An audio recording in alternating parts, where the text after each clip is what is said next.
King. Giants +3 on YouTube, but I don't even think I'm going to end up betting it. I didn't put it on the ticket, and I still haven't bet it, but I agree with you. I put Giants +3 on my ticket. I was very in on them. Well, I just like both defenses, and when it comes down to it, in this nasty game, right, what quarterback do you trust to protect the ball more? I feel like Tyrod Taylor's less likely to give the game away than Zach Wilson. Maybe Zach Wilson's more likely to win the game, but I think Tyrod Taylor's less likely to give the game away. We're actually live. This. Oh, go ahead. I was going to say really quickly, Tyrod Taylor, 15th in EPA per play, 11th in depth per target. Jones, 33rd EPA per play. It's a small sample size, though. I'm just saying. Danny Dimes can get the F out. Oh, Kamish is here. Kamish made it. Danny Dimes can get the F out. That's a good way to start. So those of you that watched the MLB show over the summer already know who this is, Kamish. Real fun to talk to about pitching. If you're next summer, make sure you check out some of his stuff. He's joining us for NFL. If you're wondering where Prop Beaver is, Kamish, can you center your chair a little bit because you can see you're like there you go. So if you're wondering where Prop Beaver is, he decided to go to the Jets-Giants game with his friends instead of working this morning. No, I mean if you're a Jets fan, that's fun. I'm not gonna make fun of him. Well, no, I am, but I don't blame him for going. So we got 14 games to get through because there's no bye week. So let's get started. Rams at Cowboys. First up, starting with the big one. Cowboys -6.5 over, under. Poll is running. All right, so Ed Sheeran is batting leadoff because Prop Beaver's not with us. So go ahead, take it away. Yeah, this is actually, to me, one of the more interesting games of the day. I know the line was a little high when I first looked at it. The way I look at these teams, the Rams are coming off, in my opinion, a golden opportunity. The Steelers are a bad team, in my opinion, and they were at home against them and blew that game. Now you have to go to Dallas, off a bye, off a big win. I think this is a really bad spot. No running game for the Rams, no Kyron Williams. Matthew Stafford's made a lot of mistakes early in the season. So my first, and this is probably one of my favorites, I got Dallas at -6 yesterday, so I love that. I think they win this game by a touchdown, maybe even 2. This Rams team does not impress me at all. The last few weeks, Matthew Stafford's just made a ton of mistakes to cost that team game, and he has no running game around him to support him. So I'm on Dallas -6. I'll go next because I'm on the same page as you, except for I felt the best bet was to go here. Rams team total under 19.5 because the truth is, I'm on the side of Dallas, but the truth is I'm really backing the Dallas defense more than the Dallas offense. I don't trust the Cowboys offense right now, so I feel this bet keeps me safe. I mean, let's face it, this Dallas defense is a terrible matchup for Matt Stafford. He's getting old now. I mean, little to no mobility. Is Matt Stafford the most immobile quarterback in the NFL? I'm thinking out loud. I mean, maybe Garoppolo. I think it might be Matt Stafford. It's just a terrible matchup. And not only because he's immobile, but what else do we know about Matt Stafford, what he likes to do? He likes to get the ball downfield. He likes to get the ball to the sidelines. And what those two things have in common, you need time for those routes to develop. This is just a bad matchup for Stafford. But like I said, on the other side, Cowboys haven't shown us they can run the ball. Dak Prescott hasn't shown us he could still produce at a Pro Bowl level without Kellen Moore. He hasn't showed us that yet. So this Cowboys offense, wildly unproven. So my favorite bet is Rams team total under. Let's bring Kamish up next. Did I switch you guys? Did I put you guys in the wrong thing? So I guess I have those cameras mixed up. Whatever. So Toast is up next. Toast, you're wearing it well, though, dude. I appreciate it. I haven't shaved in a long time. I got my playoff beard going and all kinds of crazy stuff. But, yeah, I'm on the Cowboys as well. The Rams have been actually pretty decent offensively, running and passing, with being 7th in DVOA. But the Cowboys 3rd in both of those categories defensively as well. Rams are facing a second team that are coming to face them out of a bye week. And then on top of that, Dak Prescott, say what you want about him, but he does perform well as a big favorite. 26-11-1 ATS as a favorite of 6 points or more. So I'm actually trying to find the Cowboys to pair him in a money line like KC and San Diego or something like that. But, yeah, I'm on Dallas as well. Cool. Now I might have to take 2 seconds and switch the For some reason, Commission's camera isn't here, but I can get it up in 2 seconds. 1 sec. All right. Oh, why is it all the way down there? That's weird. It's below the screen is what it is. All right, so let's just bring it in a new one. Browser. Commission's link here. This is crazy to do this while live. There he is. So let's bring him down here.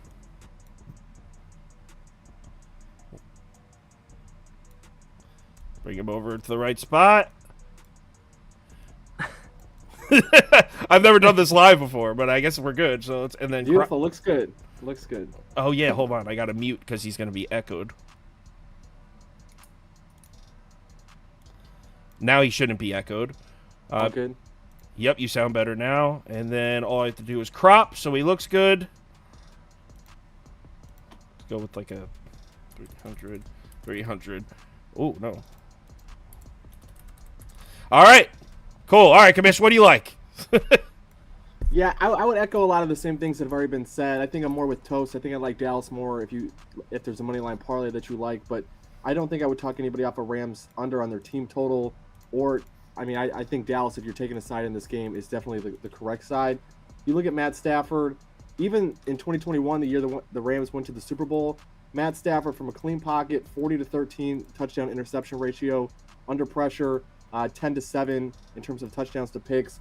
Yards per attempt goes down, completion percentage goes way down, 72.8% that year to 50.3%. You look at this season, it's been more of the same, and this has been something that's been consistent throughout the latter portion of his career.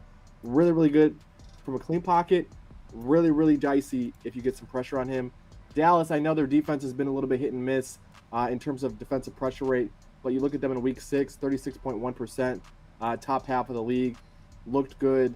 I think you get the bye week, you get some healthy bodies, you get some fresh bodies coming into this game.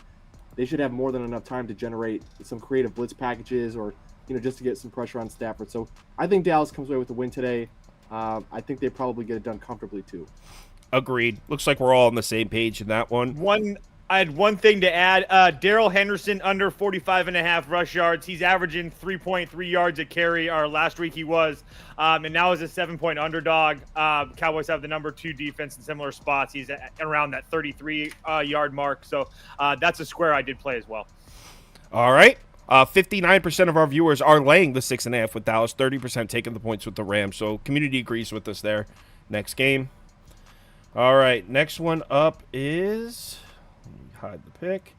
We got Vikings at Packers, and this line. Oh, can I get a weather report, please, Toast? Yeah, snow and wind. Snow and wind. Oh, okay. And let me get a updated line. Is it at 1? Yes, I'm seeing 1.5s pop up at some places as well, with a total at 41.5 in some books as well. 41.5. All right. Running the poll now. Cast your votes. All right, we have our resident Packers fan and ultimate tool, Ed Sheeran. What are you doing?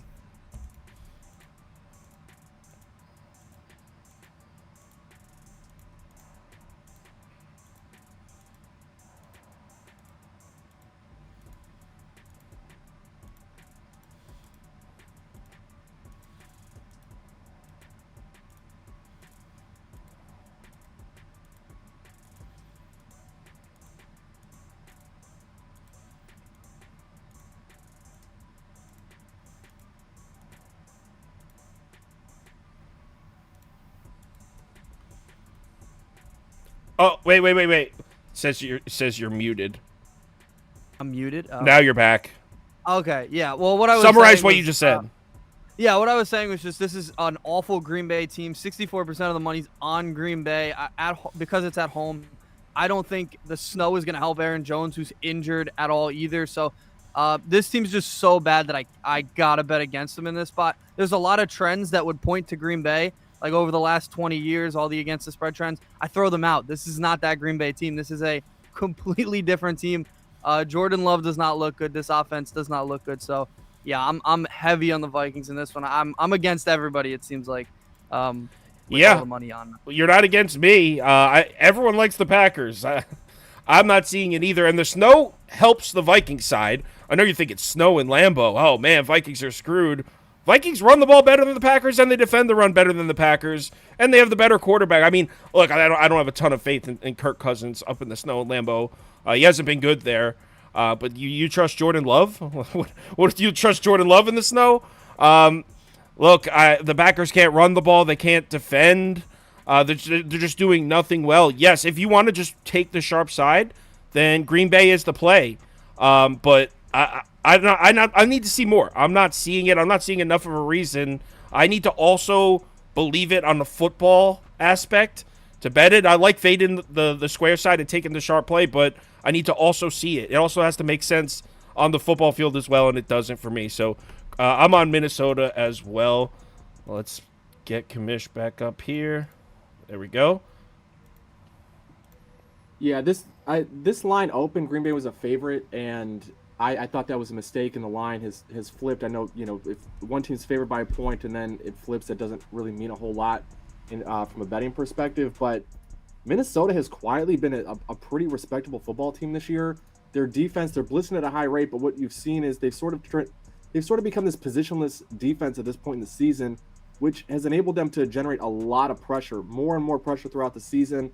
Last week, they had the 5th highest defensive pressure rate of any team in the NFL. It was their 3rd consecutive week with at least a 31% pressure rate. So they're consistently doing this against all different types of opponents. Again, you look at Jordan Love, really, really stark splits from a clean pocket versus when he's under pressure this year. From a clean pocket, 62.5% completion rate, 7 yards per attempt under pressure, only completing 42.9% of his passes, 5.1 yards per attempt, more interceptions than touchdowns. I'm with you, Sauce. I don't know if I trust Kirk Cousins in the weather, but Roto Grinders, their meteorologist, said that by the time kickoff gets around, it's going to be cold, but doesn't expect the weather to play too big of an impact in this game. I think if Minnesota's defense shows up and we get the Jordan Love that we've seen the last couple of weeks, I don't see how Minnesota loses this game, frankly. All right, 3 of us. Now, is Toast going to sweep, or is he going to play spoilers here? I'm not playing a side. I'm playing an under. I would play the Vikings with you guys because I'm looking like on action. There's 9 Packers bets to 0. But I'm on the under myself. Under 41.5.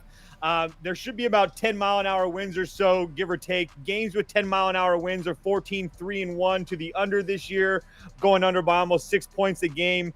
And over the last 3 seasons, they're 106-53-1. So I'll take my chances on the under there. And then also, Prop Beaver does have a play on this one. He took Kirk Cousins under 260 yards passing.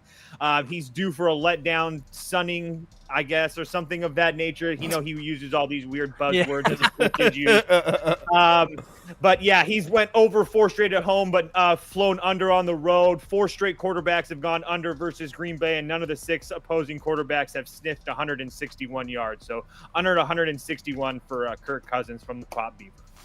All right, our poll is on the Vikings, so maybe not as many people taking Green Bay as it originally looked. 67% of our viewership is laying the point with the Vikings, 18% taking the one with Green Bay, 10% under, 3% over. Next. All right, next up we have Falcons at Titans. Rain, go away. Slight chance of rain showers, a little bit of wind. Slight chance of rain, a little bit of wind, all right. Over, under. What's the total at? 35.5. Damn. Yeah. All right. Andy, what are you on? Yeah, for this one, I love Atlanta in this one as well. This is a different situation because Vrabel's usually pretty good as a dog, but now he has backup quarterbacks in. That's about enough. But now you add the rain. The last 4 games, Atlanta has held their opponents to under 3.5 yards per carry. So you're telling me the only avenue Tennessee has to win the game is to run the ball against a team that defends the run really well with a backup quarterback that's not going to help them. Neither one of them I expect anything from. So, yeah, I think Atlanta's going to get this one done pretty well. I don't like betting on Desmond Ridder, but I just think Tennessee's going to have such a tough time getting the ball down the field that Atlanta's going to win this game well. All right, let's bring up Kamish next. What are your thoughts? I think the total is obviously very, very low in this game, but I don't think you could price it any lower. I think maybe like twice in the last 5 years we've seen a total that's below 35 points. I know it sucks to bet on a total that is this low, but Tennessee's not going to move the football. Atlanta can move the football, and Desmond Ridder is going to get it punched out of his hand at the goal line for a touchback. Like, I just don't see a way that either of these teams are going to find the end zone more than a couple of times in this one. Special teams, defensive touchdowns are always a risk in this spot, but I don't know, man. Even 35 points. I don't see where that's coming from today. So I think the under. I am on the Titans. Definitely on the Titans. You see what Andy said. He was like, "Oh, I don't see how the Titans are going to move the ball with a backup quarterback. They got to rely on the run game against a team that defends the run well." Copy and paste that, dude, and say the same thing for the Falcons. They're on the road in Tennessee, but the Titans are much better. Titans play much better football at home. Go look at the Titans' schedule. Look at their home games in comparison to their road games. They play much better at home.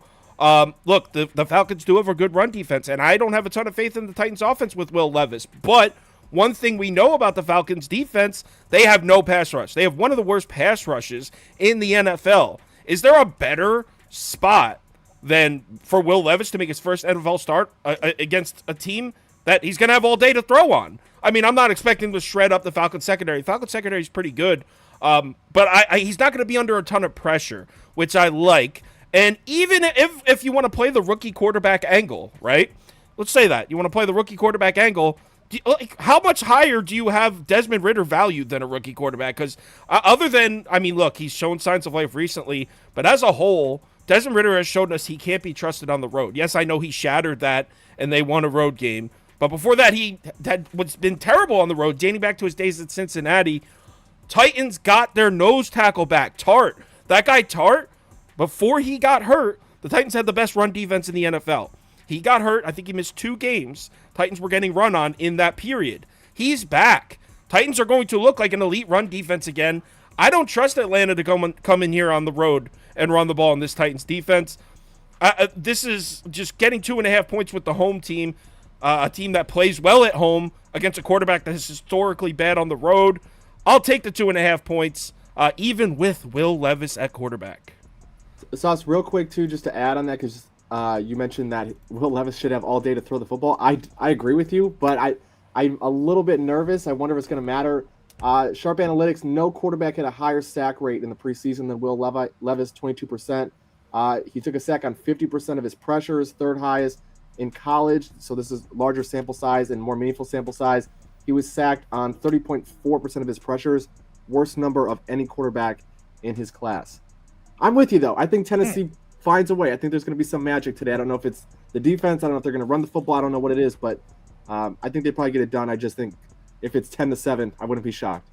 We have to consider also that we're getting the home team getting points here. So it's not really I need to think of a reason why the Titans are going to win. I need to think of a reason why the Falcons are going to win to get there. Good point. If it was Tennessee -3, then I would need to find reasons why I like the Titans to win. But at Tennessee at home getting 2.5, I don't think the gap is that big between these two teams, especially in Nashville. So let's bring up Toast to finish it off. Toast, what are you on? Yeah, I just couldn't agree more. I'm on the Titans as well. I took the 2.5. I love Vrabel as a dog, all that stuff. Tennessee did have a bye week last week, so Levis is going to have a little bit of an extra week to prepare for Mr. Smith, who used to be in the Titans. Sauce touched on Tennessee on the road and at home. At home, 8th in defensive DVOA, 15th on offense. When Tennessee goes on the road, those go to 25th and 30th. So huge home road splits. Obviously, I know that we're not in baseball here, but that's something to be taken into consideration. Oh, and by the way, the total in this game is 35. So if you're going to give me 2.5 points in with the home team and a total of 35, I'm probably going to take it more times than not. So yeah, Titans plus 2.5 for me. Just answering to Win All Day, my guy in the comments, he said, how meaningful is the 2.5? Very meaningful this year more than ever in an era where teams are going for 2 far more often than ever before. we've seen a lot of 1 and 2 point finishes this year, and a plus 2.5 is a huge key number now. Not like if you rewind 10 years ago, plus 2.5 was might as well take the money line.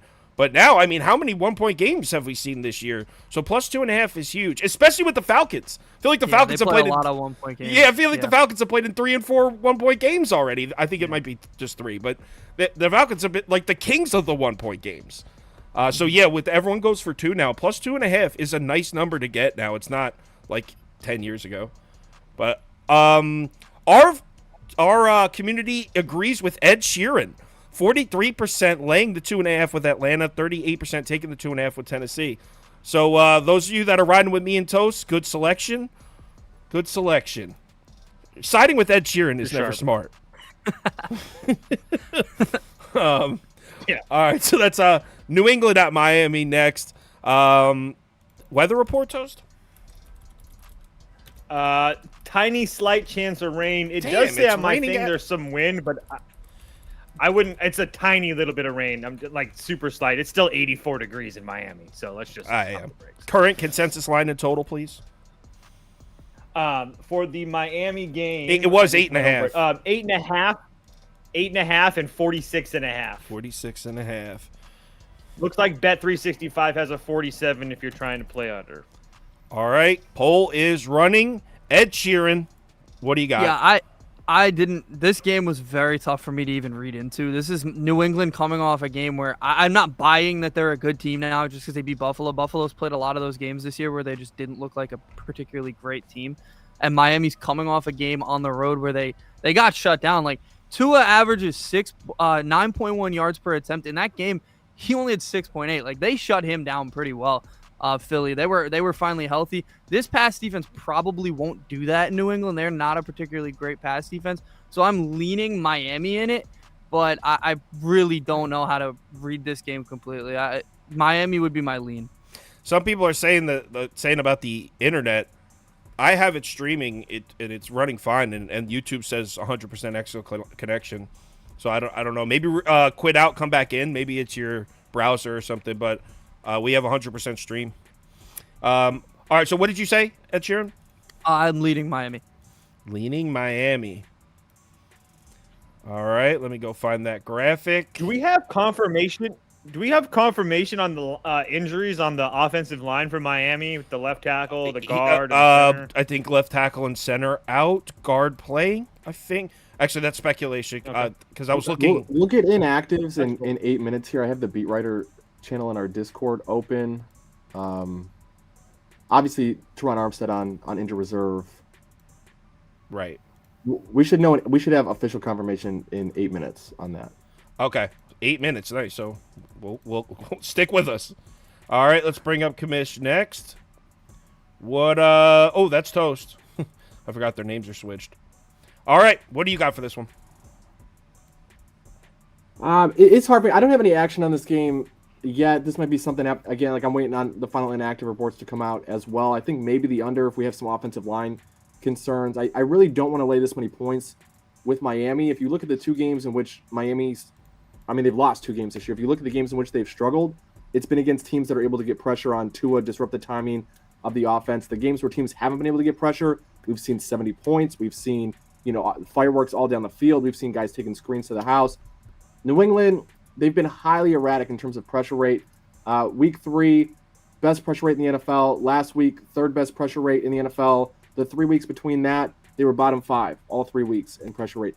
They have a lot of injuries defensively. They've lost some of their top draft picks. They've lost Matthew Judon. Christian Gonzalez has been out since week 3, and you look in that span. New England, 27th in defensive EPA per play in that span. I think this game really comes down to, is New England going to be able to get pressure on Miami? If they do that, I think this game ends up being more competitive than people are expecting. If they don't get pressure, then I think Miami runs all over them, which is why I think the offensive line is going to make a huge impact here. The wins also, I think, probably favor New England a little bit more than they favor Miami. If you have gusts to about 20 miles an hour, and like Toast said, if that rain shower does happen to show up, that does favor a large underdog, and especially when that large underdog probably has a little bit better of a defense or a little bit better of a defensive game plan here. So I think all of that is to say I really have no idea at this moment. Maybe once these offensive line statistics get cleared up, I'll know something a little bit more. But probably lean under, probably lean New England at this point, and I'll let you guys know if I change my mind before I get out of here. Yeah, I'm putting New England up, but I'm kind of in the same boat as Commish. I haven't bet this one. I did not put it on the ticket this morning. That's the way I would lean. Jonathan Jones is capable of slowing down Tyreek Hill, even though Jonathan Jones isn't really 100%. But you know what? Neither is Tyreek Hill. And that's kind of the story here. The Dolphins offense dealing with so many injuries. Even if a few of them are going to play, they're just not 100%. And the Dolphins are just starting to get this reputation. And I'm not, this isn't my take here. I'm just explaining that they are starting to get the reputation of a team who beats up on bad defenses. I think it was Prop Beaver who told me the other day, he saw it on Instagram, Dolphins haven't beat, Andy, you were probably here. What did he say? Dolphins haven't beat a team with a winning record since like October of last year or something? Yeah, that's what it was, I believe. A team that finished the season with a over 500 record the last 2 months of last year and early this year. Yeah, so since last October, the Dolphins still haven't, not that the Patriots are a team that's going to finish above 500, but the Patriots have a solid defense, even without Gonzalez and Judon out there. We saw these two teams play, and New England kept it close. Yes, I know it was at home in Foxborough, but 8.5 points, this is too many for me to lay with a team that I don't think is really 100%. Like I said, didn't bet this one yet, but I could see myself putting a few dollars on this at like $12.50 before Scott Hansen's face pops up. Here's that 500 team thing. Since 2021, the Dolphins are 4-10 straight up versus teams above 500 straight up. 15-7 straight up versus teams below the 500 thing. The Dolphins haven't beaten a team with a winning record since they beat the Bills in Week 3 of last season. The only two teams who don't have a straight up win with either the Bears and the Dolphins. So that's the company that they're keeping right now. Yeah, it's crazy that they're. I'm not saying, hey, the Dolphins beat up on bad teams. I'm just saying it's starting to look like that. Well, yeah, it is what it is. So I'm on the under myself. Those wins, just like the other game, I play the unders. Unders are hitting at a historical rate of over 61% this year. On top of that, under 47 for me. Under 47. Toast takes the cowardly way out. Him and Kamish refusing to pick a side, just like he always picks the Padres money line at -138. Okay. First of all, we always know the Padres win by 2, so we know I'm not on the money line. That is true. Yes, there's truth. He always lays the 1.5, and I always tell him it's dumb. So 52% of our viewers laying the 8.5 with the Dolphins, 30% taking it with New England, 11% over, 5% under. All right, Houston at Carolina, and this is, I very rarely do this, but I changed my mind. Well, I'm not on the Panthers. I'll go first, because if you watched YouTube, you know that I said Houston Texans, and I said I would take them at 3.5, but I was really looking into it this morning, and I think I'd probably be Texans or pass. I'm not going to bet this one. Consensus total, please, Toast. It's 3.5. I'm assuming the line. Yeah, 43, but a 43.5 just popped up on FanDuel. All right, I'll keep it at 43. Polls running. So I'm going to put Houston on the screen here, but I'm going to repeat myself. Not betting this. Just way too much stinks about it. And I was talking about it on YouTube when I uploaded that one on Friday night. I think there is a path here to the Carolina Panthers running the ball a bit on Houston.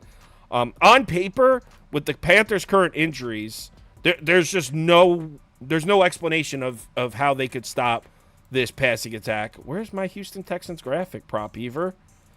Oh, there it is. There it is. He's off the hook.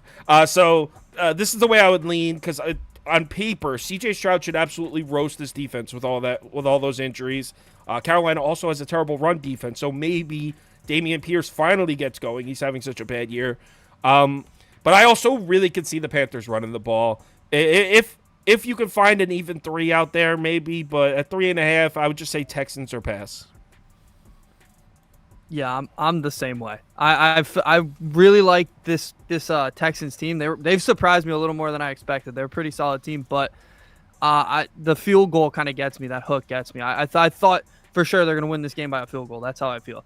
Like they run a lot of Carolina runs a lot of zone. Stroud kills zone. All the signs would point to Houston blowing them out like a lot of teams have done to Carolina.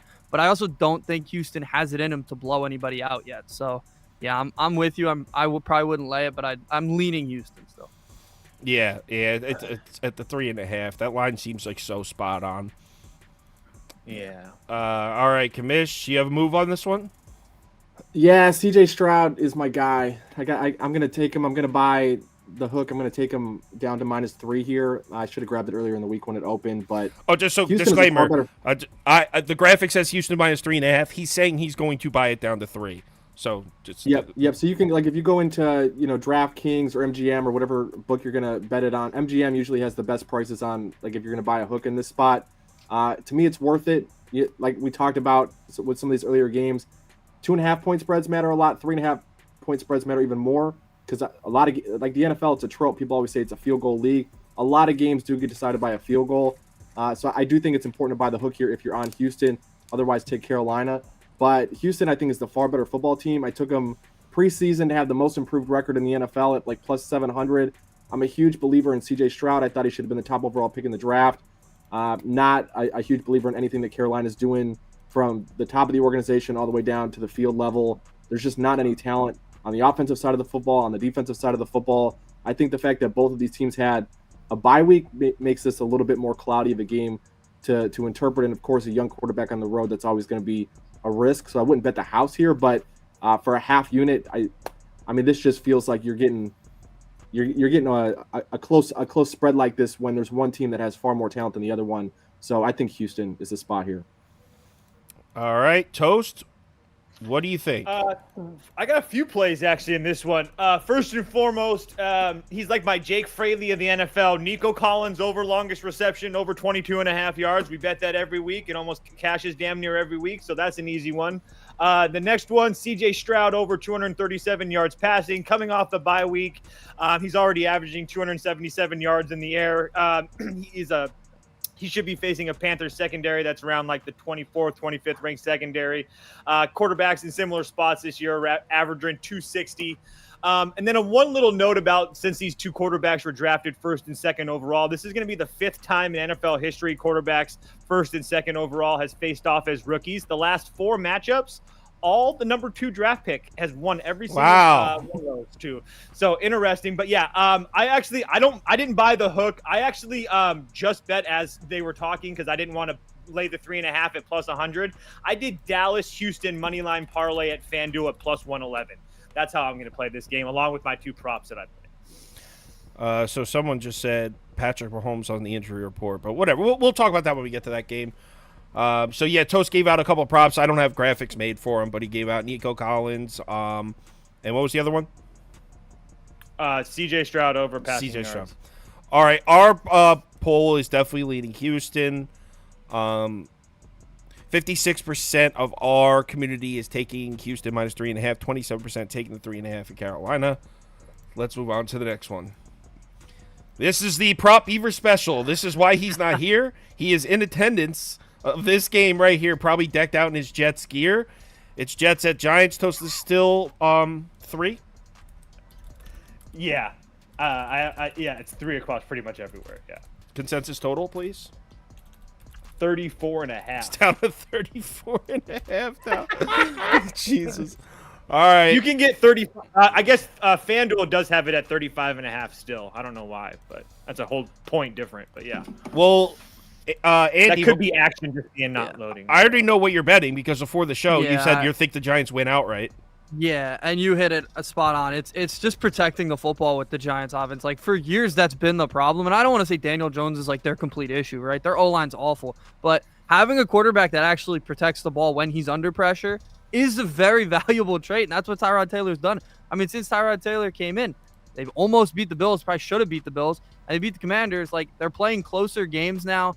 Jets are not, like, their offense is not high-powered to where they're going to win a game anything other than the last possession. Like, even the Eagles had a shot to win that game. So yeah, I don't like the Jets in this one to even. I think the Giants win it outright, but definitely not the Jets to cover. I love the Giants today. Yeah, couldn't agree Sorry, more. Beaver. I talked about this one on you. Sorry, Beaver. He's like a masochist. He wants the Jets to lose. He soaks in it. So yeah, I'm on Giants plus 3-2. I don't know. Yeah, I don't think the Giants are gonna win outright. I mean, they could. I think it's a coin flip in a low-scoring defensive game. So how do you not take the full 3? Are the Jets the better team than the Giants? Of course they are. But I like the way the Giants' defense is playing, specifically the pass rush. Zach Wilson is the worst quarterback in the NFL when pressured. Well, I mean, yes, he's showing signs of improvement. He's using his legs a little bit. But still, when you put pressure on this guy, he doesn't produce. Giants' pass rush was it second or third in the NFL in pressure rate? And it's rising. That pass rush is getting hot. I can't trust Zach Wilson to make plays here. And look, on the other side of the ball, do I trust the Giants to make plays on the Jets' defense? No. But I trust Tyrod Taylor to protect the football. And also, something to mention about the Jets secondary.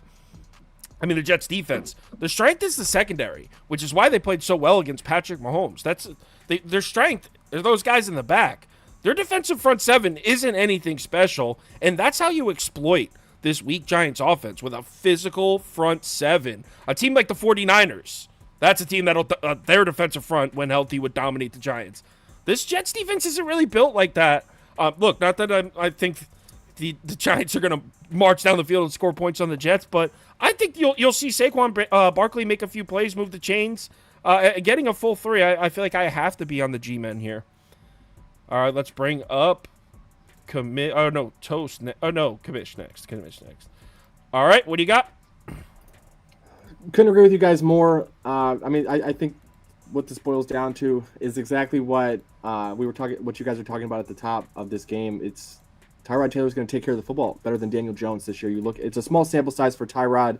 It is for Daniel Jones as well in some respects, but you look at under pressure this year, Tyrod Taylor, 2% turnover-worthy play rate when under pressure. Daniel Jones, 5%. That's more than double when Daniel Jones is in the pocket versus Tyrod Taylor. The splits are not as stark if you go back to previous seasons, but I think anybody that watches football, and if you watched football last year, Daniel Jones had a career low number of interceptions.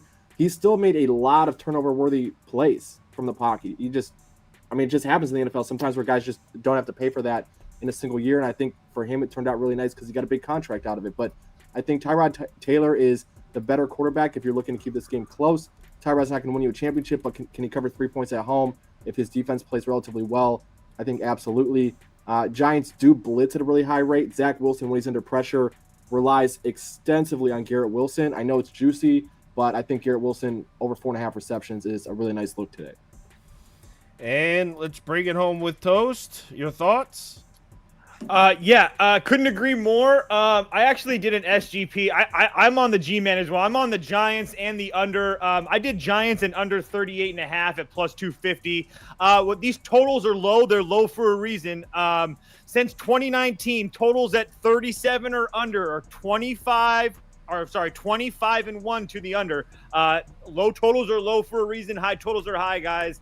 And then, like they were talking about, Kamish talked about it a little bit. The sample size isn't huge as far as the numbers that I'm looking at with Jones and Taylor. But I talked about this when we opened the show. Tyrod Taylor, 15th in EPA per play, 11th in average depth per target. Jones is at 33 and 33 in both of those categories as well. So it's almost like a significant upgrade with Tyrod Taylor as quarterback for the Giants. So I'm on the G-Man. I didn't even take the points. I took the money line and I took the under and I played them together.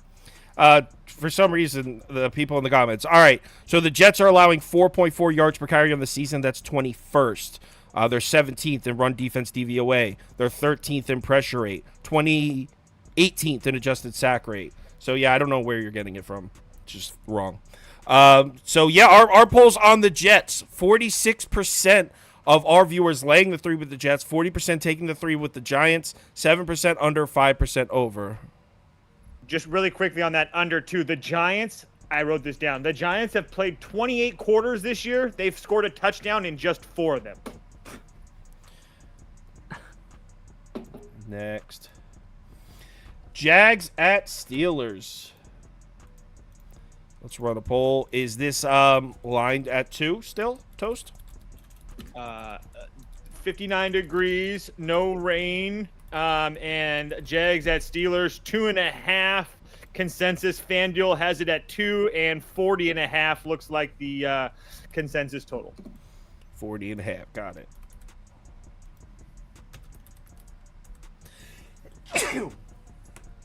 Sorry about that. 40.5 total. Poll is running. Cast your votes. All right, Andy, what are you doing? Yeah, I'm on Jacksonville in this one. This one, it's a tough game. I think we're overvaluing what Pittsburgh did last week. Like, I think Jacksonville's probably 4 or 5 points better than them, maybe even 6. Like, I think Jacksonville's significantly better than them. Pittsburgh's just coming off a game where, you know, they obviously pulled off an upset against LA in LA. But I said earlier, I thought LA lost that game. I didn't think Pittsburgh won that one. And I like the way Jacksonville's offense looked in that game against New Orleans. I do think Pittsburgh will be able to run a little bit in this game, but I think Jacksonville will pull it out in the end by at least a field goal. So, yeah, I like Jacksonville -2. I actually got it at -2 on FanDuel. So I got it at -2 as well. I'm on the same side, and I've bet the Steelers 5 straight weeks now. So I am not scared to take the Steelers in sharp spots. I'm 4-1 in those bets, so I've been doing well taking the Steelers, but this isn't the time because another thing I've been doing is I told myself I was going to bet the Jags next to blindly when they got back from London, and that's worked out at 100% rate so far. If you remember last year, they went to London, came back, and were arguably the best team in the AFC when they got back. They figured it out, and then look at this year. They come back from London, everyone fades them. Everyone takes the Colts in their first week back. They dominate. Last week, it was a terrible spot for them. A short week, Thursday night football. They had a lot of injuries on the road in New Orleans who badly needed a win. I took them blindly. They won again. It's tough to say things like this because if it doesn't happen, you look like an idiot on YouTube. But I truly think that this could be a blowout. I think there's potential for it. People don't realize how good the Jags defense is playing. Jacksonville's 4th in overall defensive DVOA, 5th against the run, 6th against the pass, I think it is. They're playing great defense right now. Trevor Lawrence isn't trying to do too much. He's not trying to be the hero. I think we're going to see Travis Etienne get it going on the ground. The Jags haven't been running the ball this year, but like I said on YouTube, they've had an insane schedule as far as run defenses. They've seen nothing but tough run defenses. Steelers aren't that good against the run. You could definitely run the ball in the Steelers, so I think Etienne gets it going on the ground. I think the Jags blow them out. Like I said, I could look like an idiot if that doesn't happen. You can't say things like that. But I truly think the Jags win this comfortably. So let's bring up Kamish next. What are your thoughts? Really? I agree, man. Pittsburgh, most overrated team in the NFL so far this season. Kenny Pickett, dead last, 29th in qualified quarterbacks and passer rating from a clean pocket, which is the most stable quarterback metric from week to week, from month to month, from year to year to evaluate. You can just gut check that. You look at the guys at the bottom of this. You have Kenny Pickett, Joe Burrow, who's been hurt all season, Zach Wilson, Josh Dobbs, Ryan Tannehill, Daniel Jones, Baker Mayfield. Like, it's a pretty accurate stat when you're looking to evaluate quarterbacks, and Kenny Pickett's been terrible. Trevor Lawrence, even not being at 100%, better than the league average. He ranks 13th. We know Trevor Lawrence is capable of much more than that. Pittsburgh, I think there's this illusion going around that Pittsburgh is winning football games because of their elite defense, and their defense, frankly, just has not been elite. You can look at even last week, bottom half of the league in pressure rate. They've only had really 2 good weeks where they're generating pressure at a high rate all season. The secondary leaves a lot to be desired, in my opinion. You look at the head coach matchup here. I'm a huge believer that Jacksonville's going to be a better coach. They're going to have a better game plan going into this matchup. I mean, it's not like the most sexy game on the slate, but it really feels like Jacksonville should be in that same spot that maybe Houston is when we were talking about that game against Carolina. 3.5, maybe a 4-point favorite here. I'm with you, Sauce. I could see this game getting a little bit ugly. A couple comments here. So Steelers getting Cam Hayward back. Yes, they are, and that's huge. He's one of the best run defensive players in the NFL, but he hasn't played a game since January 8th. He hasn't played a full game. So moving forward for the rest of the season, getting Cam Hayward back is huge, but I don't even know how many snaps he's going to play today. He doesn't move the needle for me today. Moving forward, I'm sure the Steelers' run defense will improve. And someone else said... This was a good one. Was something about the where'd it go? Said the Steelers pass rush is going to destroy the Jags. Our offensive line is terrible in pass protection. Jags pass protection on the season, second in QB hurry rate allowed, third in pressure rate allowed. One of the best pass protections in football. Jacksonville ranked second in DVOA the last 4 weeks, including top 6 in both offense and defense. Improved defense, massive. Yeah, that's ridiculous. And one quick note on the offensive line too, because this is a thing. Like when I first started betting football, this was something that was really interesting to me because I would look at an offensive line being banged up and I'd be like, oh my god, like the defense is going to have their way. Sometimes, but you look at an offense like the Jags, they get the ball out so quick and they have so many of these like slot hybrid type receivers. If you get the ball out in 2 seconds, it doesn't matter if you have a Hall of Fame pass rush going against them, you're not going to get pressure. And the Cam Hayward thing, I'm also with you there, Sauce. When Cam Hayward was on the field in week 1, I know it's small sample size, he didn't look great, and now he's not going to be 100% back on the field. Like, it's an important point to bring up because he has been one of their best defenders in recent seasons, but I'm not expecting an all-pro level effort from him today. See, what Steven Harrison said is perfect. He said, I can't sit up and give a reason to back the Steelers, but I'm backing them. I get that. I've taken the Steelers, like I said, 5 weeks in a row, but in all those other 5 weeks, I could find a reason. It might have been a small one, but I could find a reason. I can't find one here. Toast, where you at? I'm fucking mad that you guys are both so heavy on the Jags. I'm going to sit out this game. Take Pittsburgh, bro. Grow a pair and take Pittsburgh. I don't want to. Okay, the Jaguars are beat up, exhausted. They're in the final week of a month. They went to fucking London. They went to London. They played 2 games in London. Then they come home. They had a short week on a Thursday, and now they packed their bags again to come up to fucking the Steel City. I don't want to deal with that. Jaguars listed as an underdog, and now they're the favorites. Those teams 42-81 since 2019 against the spread. 6-9 ATS this season. Jacksonville's got a lot of questionable players. I know Lawrence is going to play, but Walker Little, Brandon Sheriff, Tyson Campbell, Andre Sisco, all those guys were on the injury report. I'm sure they'll play. There's just too many question marks here for me. So out. Sisco and Campbell are both out. Pass. Those guys are out. Pass. I'll remove the Steelers from your face. But what you just said about the Jags, they've been here. That's what they're saying every week. They get back from London against the Colts. They're going to come back from London. I'm not saying that every week. I'm saying it right now. This is the end of a huge month of I know, road trip but travel. I don't give a shit about the last 4 weeks. 2 straight weeks. About today. The Jags were in London, then had to travel back and play a division game, take the Colts and the points. No. The next week, Jags been doing all this traveling. Now they're on a short week on the road to New Orleans. It's a bad spot. Take the Saints. No. Doing what I said I was going to do last season. They came back from London. It didn't matter how public it was. Didn't matter how square it was. They kept winning. So I'm doing the same thing. Oh, by the way, Mike Tomlin, 16-4-3 as a home underdog of 7 or less. I'm done. Next game. Saints at Colts. All right. Saints at Colts. This line's still at 2, Toast? Pulling it up right now, yes. Consensus 2 everywhere. FanDuel has a 1.5. MGM has a 1.5. I'll just put 2 up. 44 at Caesars, 43.5 consensus. 43.5 consensus. All right. Poll is running. Go ahead and cast your votes. Ed Sheeran, kick us off. Yeah, I got New Orleans at 1.5 in this one. That's why I was surprised when you said 2. But yeah, I got it on FanDuel at 1.5. I would like it at 2 anyway. This is the first game this week where I looked at it and I was like, wow, this game sucks. Like, it is a bad, like, it's 2 average teams. You have a backup quarterback on one side. You have a team that's more rested. Obviously, they played it Thursday, so that kind of helps for me. Colts played a tough game against Cleveland. If the Colts can get their running game going a little bit more, obviously Taylor's still kind of getting into it, but he looks like he's getting a little better. If they can get that going, then maybe they have a shot. But I think they're just using Kamara. New Orleans using Kamara so much that he's kind of just making their offense go. And obviously, they probably should have won that game against Jacksonville. They played well in that one. So I'm leaning. I've got New Orleans in this one at 1.5, but I like it at 2 anyway. All right. Kamish, you have a move on this one? I haven't bet this game yet. Maybe if somebody convinces me, I'll be on the Saints. I don't think I can be on the Colts here. But the Saints defense, you look at the metrics, is pretty good, right? 4th in EPA per play this year, 3rd in success rate. Like, that jumps out at you as, okay, this team should be favored in this contest. But then you go look at the quarterback situation. You go look at the offense. Derek Carr from a clean pocket, 20th in passer rating this year, only 6.1 yards per attempt.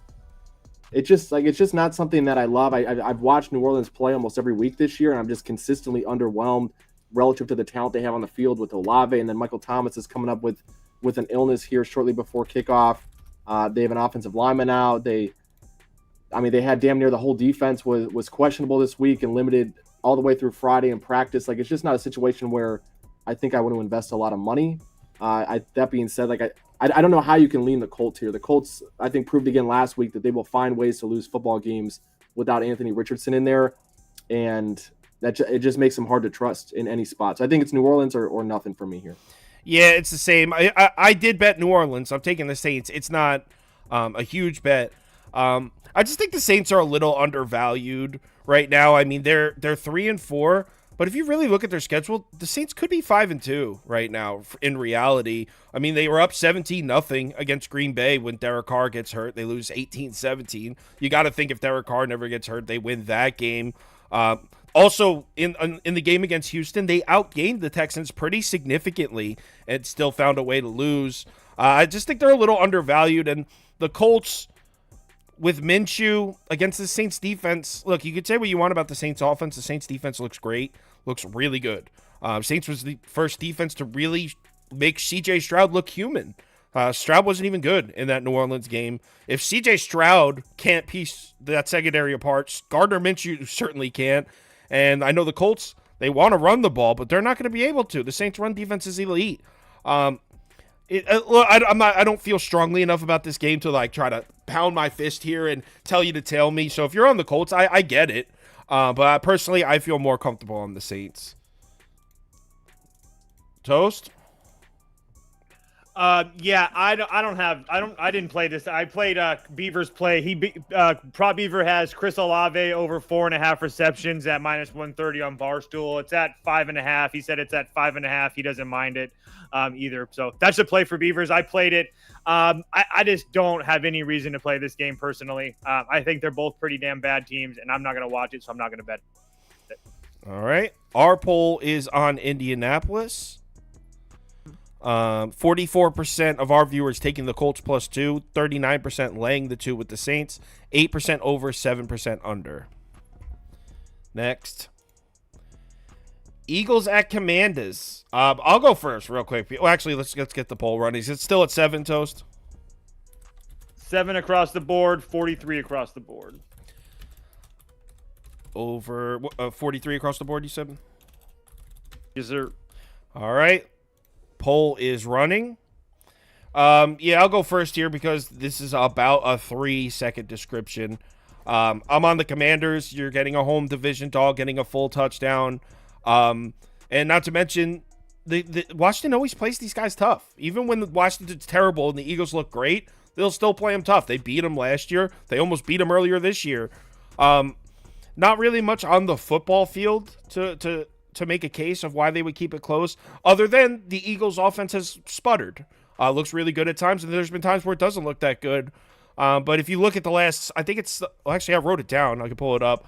I'm pretty sure it's the last 7 matchups between these two. One sec, I have it right here. So in the last 7 matchups between these two teams, the Eagles have taken 4, Washington's taken 3, so they basically split games, and only 2 of those 7 games have been decided by more than a touchdown. So the Eagles only would have covered this number twice. So yeah, maybe the Eagles are 7 to 10 points better than Washington, but whenever they match up, we just never seem to see that. So I feel more comfortable taking the 7. Yeah, I agree with you with the they always play them close thing. The game earlier in the season, I take it a little with a grain of salt though, because Philly was missing a lot in their secondary. Yeah, they were. Howell threw for 290 yards at 7.1 yards per attempt, which is a lot. Clearly threw the ball a lot. They were down a lot in that game and they came back. But since then, the high against Philly's defense is 6.5 with to it. Like, they are not. Nobody's throwing the ball on them, and that's like the way I see Washington keeping it close in this one. So I'm actually leaning Philly to cover. I don't love it because it is a very high number, but I do like Philly in this game, basically because of they're healthy this time. They were beating them up even unhealthy. They kind of came back in that game, Washington. So yeah, I like Philly today. All right, disagreeing with me on my own show. No, that's the point. God forbid. God forbid, yeah. All right, Toast, what are you doing? I'm gonna tail Beaver on his Hassan Reddick sack play. Hassan Reddick over 0.75 sacks. If you 5 straight against Washington, he should have a bounce back after Tua. Howell has a pressure rate of 2%. That's worse than the NFL. It should be pretty bad. If I had to make a play in this game, I would probably play Eagles first half. Jalen Hurts in the first half, 12-2 as a money line in the last 14 games. Pretty good against the spread too. And then on the flip side of that, Ron Rivera is really bad in the first half. 2-5 this season. So I would play Phillies or Eagles first half if I had to, but I'm just playing the Reddick sack prop with Beaver. So Hassan Reddick sack prop. All right. Kamish? Yeah, I would play any defensive player for a sack against Sam Howell. I think that's just he's on pace to obliterate the single season record for quarterback. He's struggling. He's struggling. Yeah. So, I mean, that's always my thing. Like when I see a matchup like that, I'll just sprinkle on every single defensive player that is available, whether it's DraftKings, Bet365, whatever. And if one of them gets a sack, usually you break even. And if multiple of them get a sack, and if all of them get a sack, then you're looking at a really good day. So I don't disagree with that at all. I'm going to play Jalen Hurts rushing yards in this contest. I'm not a huge believer in Washington's linebacker core in terms of keeping the quarterback in the pocket. I also think a few of these tush pushes in one run, and Jalen Hurts are pretty damn close to hitting the over here. So I like that a lot. As far as the side goes in this game, I would probably go Washington. I just think these division games are tough. It's tough to blow out your division rivals, especially when they're semi-competent. Philly on the road here against Washington. I could see this game pushing at 7 for sure, but I do like Washington if you're taking a side here.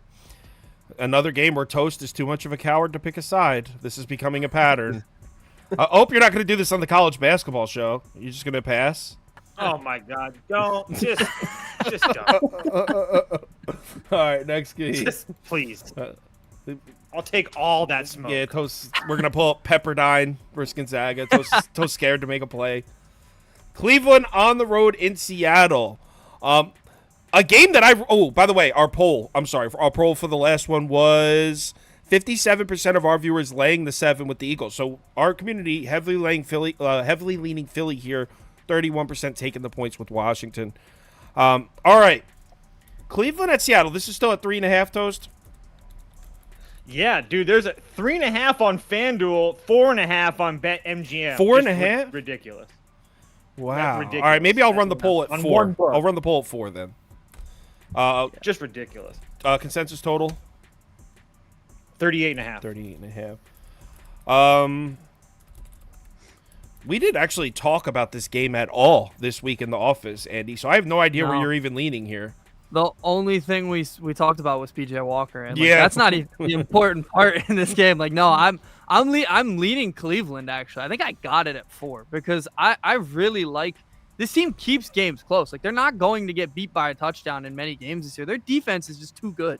Like, I don't know. Does anybody know the status of Jerome Ford? I'm not 100% if he's playing or not. Like, that would be big because obviously their offense isn't going to move the ball very well. But I don't think Seattle's is either. Like, Cleveland's defense is, I think, the best in the sport. So I think they'll keep them. It's going to be an incredibly low-scoring game because Cleveland's offense is going to be bad. PJ Walker's not driving them down the field. It would have to be the running backs. I know Strong's the backup. So if they have Jerome Ford, I feel really good. I feel good either way. Their defense carries them in these games. I think Geno Smith will have a costly turnover at some point too. Like, yeah, this is just too good of a defense to back Seattle in this game. Anything on Roto Grinders for Jerome Ford, Commish? I'm still seeing questionables here on my end. It's worth noting, beat reporter Mary Kay Cabot said that Jerome Ford did travel with the team despite being questionable. Typically, you're not going to have a guy travel across the country and sit him, especially if he's hurt. Like, that's just not ideal from a recovery and a rehab perspective. So Right. He did practice on Friday. Nobody expected him to be on the practice field. He walked out there. It seemed like he was pretty heavily involved from what I've pieced together from these different reporters. So it would, in my mind, it would be a little bit of a shock if he didn't suit up today. So if you had to guess, you would say probably is playing. Yeah. Yep. Okay, I'm leading the same way as Andy. I haven't bet this one yet, but I think I'm going to. Dude, what I saw, I still cringe when I think about it, honestly. What I saw from Geno Smith in the second half of that Bengals game was some of the most disgusting shit I've seen. I mean, And it's not just because I had Seahawks +3. Actually, it is probably because of that. But, that Bengals pass rush was good. The Bengals were getting pressure, but it was on Geno Smith. He was so bad. They lost that game. The Bengals had, 211 yards of offense? Oh, my God. It was between him and Desmond Ridder as far as, the worst quarterbacks in the NFL that week. He was so bad. And if a Bengals pass rush was able to do that to him, what's Cleveland's pass rush going to do? I mean, kind of just the fate of Geno Smith here. Like I said, didn't bet it, didn't make the ticket, so this isn't going to be one that I sit here and tell you need to tail me on. But I don't trust the Seahawks offense right now. Seahawks defense looks great, so I would still lean under at 37.5, to be honest. Getting more than a field goal, I would have to take Cleveland. Don't love it. All right, let's bring up Is it my turn? No, it's commission. Yeah, you know what? He seems so eager to go. Wait, you want to come up and pass? Toast is going to come up and pass, guys. Yeah, can I get the Seahawks -6.5 at +124, please? These guys are high. I don't have a graphic for that. What are we talking about here? Good. You don't need one because you can just mark the X on the one that yours on the screen because it's going to be wrong. Yeah, Cleveland has a great defense. That's great. But guess what, guys? Seattle's ranks in the top 5 in both EPA per play, DVOA the last 4 weeks as well. Yeah, I think Seattle can win this game. 3 of their last 4 wins have came by double digits, including a 24-3 win earlier this month. Yeah, Browns are flying across country with a quarterback that we don't really know in PJ Walker what he's going to do. I understand that Geno Smith can look really bad at times, but Geno Smith can also look pretty damn good at times. Yeah, I actually like Seattle a lot here today. I don't really do that a lot. I really hate the organization of the Seahawks with all my heart. That means he's a low-key fan when he says that. No, I speak fluent Toast. It doesn't. He tries to tell us how he doesn't like the Mariners when he's clearly a diehard fan. I really like the Seahawks. Dude, I'm not kidding when I say the Mariners, Astros, and Phillies are dead to me. I'll never again. They're dead to me. So yeah, I'm all over the Seahawks. I really do like the Seahawks today. I really do. All right, Toast is on the Seahawks. Kamish, are you siding with Toast here? No, definitely not at 6.5. I no, think no, there's something to be said. He was making a joke. It's at 3.5, 4. I think there's something to be said about the Seahawks defense. I think the sample size is too small for me to really dig my teeth into it. But the last 2 weeks, they got Jamal Adams back. I feel like from a betting perspective, I'd be curious your guys' thoughts on this too. I feel like defensive injuries or guys getting back on defense is never ever taken into the equation from the public, even the lines. I don't think the lines move at all when a guy like Jamal Adams, a huge part of this defense, comes back. Last 2 weeks, I know Seattle hasn't played the best opponents, but second in EPA per play with Jamal Adams, 6th in success rate overall. Like it looks like a really good defense. I think today it's really, really hard for me to back PJ Walker. I cashed a ridiculous parlay last week with the Browns. Money line was the last leg. And I'll tell you, PJ Walker had me screaming at my TV. I was losing my shit in my basement. My dog, it took like an hour for him to forgive me. I was so upset at the game. PJ Walker's not an NFL quarterback. I mean, I don't know. The Browns have to be confident that Deshaun Watson's going to come back in the next month. Otherwise, it makes no sense in my mind why you're not trying to go get Andy Dalton or Jacoby Brissett, who's familiar with the system, and bring him in to steady the ship. The defense is great. It is worth noting, though, last week the Browns, for the first time all season, had a pressure rate below 30%. They were the last team in the NFL that had at least a 30% pressure rate defensively in every game played this season. Last week, 7th worst. They have to travel across country. I think that means something, especially when you're traveling late in the week the way they did. Sometimes teams will go across the coast earlier in the week, try to get their bodies adjusted, their circadian rhythms in a better spot. I think that matters a little bit. I think there's a reason this line's floating to +4. I think it was +2.5 earlier in the week. I think I have to get on the side of Seattle here as well. I haven't bet it yet. I'll have a full game write up for this. I'll post to my Twitter here in probably about an hour or so. But like as of right now, based on the information I have, I think I'm Seattle -3.5. Wow, so he's might be siding with Toast. To answer the question, and Prop Beaver, if you're just joining us, Prop Beaver is in the parking lot of MetLife right now at the Giants-Jets game. So, yeah, that's why he's not with us. 2 things to add. Other thing I forgot to say is that I really like Seattle, too, because they played at home last week and stayed at home. When they stay at home, 2 weeks in a row, they have very, very good numbers, especially straight up. And then Beaver did have a play in this game. He's going Geno Smith under passing yards, whatever it is, under 219 passing yards for Geno Smith. He's got a whole bunch of reasons on his Twitter, but yeah, that's Beaver's play in this game. Yeah, Prop Beaver sent his picks to Toast, so Toast is relaying them. He has been hot in NBA too. Prop Beaver's on a rampage right now. Very hot. All right, next game. Very hot. Very hot, yeah. Prop Beaver, hot. He's killing it for me. I'm loving him right now. I'm loving me some Beaver. All right. On that note, I just heard that. Out loud. You just heard it. I'm surprised you didn't hear it as it was coming out of your mouth. No. All right, consensus line total in Phoenix, please. Are they in Phoenix? Yeah, they're in Phoenix. Yeah. Consensus line 9.5 and 45. 45. So the name of the game we're playing here is who has the stones to take the points with Arizona? True or false? Andy, you have the stones. Man. No, I don't. No, I have Baltimore in this one. I'm never gonna get that Lions game out of my head. I came in. You and I. We talked about it in the office. I was going all over about how great the Lions are, and then they went out and got blasted by a team that has played a lot of close games this year. Like Baltimore hasn't beaten people by a lot, if they've even won the game. Like they lost to Indianapolis in a close game. Like they played a lot of close games, and then they blew out who I had said was the best team in the league. Now they're going to play Arizona. I don't know how you don't take a double-digit win with Baltimore in this one. They just beat the crap out of one of the better teams in the league by, I think it was 32. So, yeah, I'm not saying they're going to replicate it completely, but even half of that performance they're covering easily. So, yeah, I'm heavy on Baltimore here. Kamish, same question. Do you have the stones? I am. I'm taking Arizona too. He has the stones. Oh, no. I'm not buying into Baltimore yet. I think last week that game got out of hand really, really fast with Baltimore. Detroit, if you watch, they tried blitzing Lamar Jackson early. They couldn't get pressure on him. Lamar kept escaping the pocket. Then they stopped blitzing. They were only sending 4-man rushes, and then Lamar was just rolling out extended plays. He had that one touchdown where he held the ball for 9.8 seconds. It was absolutely ridiculous. I went and used the restroom in the middle of that play and came back and still saw the touchdown. So I think this week you're going to get a much better game plan from Arizona. This is a team that, despite their talent deficiencies, they come out, they play really, really hard every single week. Baltimore, they were just overseas 2 weeks ago. They came back last week. They played a lot better than I expected them to.